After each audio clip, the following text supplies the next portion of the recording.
Ilang years na kayo ate, napakilala na po ba kayo sa parents? Sa kuya niya lang ako pinakilala since andito lang siya sa Pilipinas pero wala pa siyang plan na ipakilala ako sa father niya. Medyo mahaba yung tanong pero sagutin natin yan. Well, sa tagal, kaka 2 years lang po namin this May.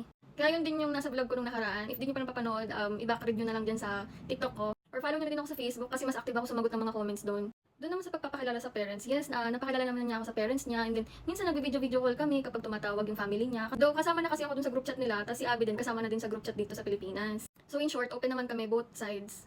So far, okay naman ako dun sa parents niya, hindi naman sila against sa akin. Pero ang dagok kasi doon is family lang niya, like parents and then siblings ang nakakaalam nung una. Yung tito niya ito lang recently this year kasi nga bigla nga siyang pinag-set up ng meeting for arranged marriage. Kaya yun, no choice siya kundi sabihin na rin na yun nga na may partner siya, ganyan. Eh, alam niyo naman kayo sa India, di ba? Hindi lang kayo nagpapakasal. Buong pamilya yung pakakasalan mo. Parang ganun sila.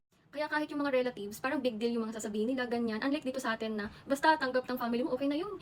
Yung relatives mo, tanggapin mo, hindi wala tayong pakialam eh. Kumbaga hindi big deal. If family-oriented tayo, mas family-oriented sila. Ganun sila kalala mga B. Kaya sobrang big deal talaga kapag pinakilala ka sa mga elders, yun nga sa mga parents, sa uncle and aunties, ganyan. Kasi once na pinakilala ka sa family, meaning parang ikaw na yung gusto niyang pakasalan or kayo na talaga, ganun. Hindi rin kasi uso yung mga ligawan doon. Kaya kapag pinakilala ka doon, parang legit wala talagang lokohan, ganyan.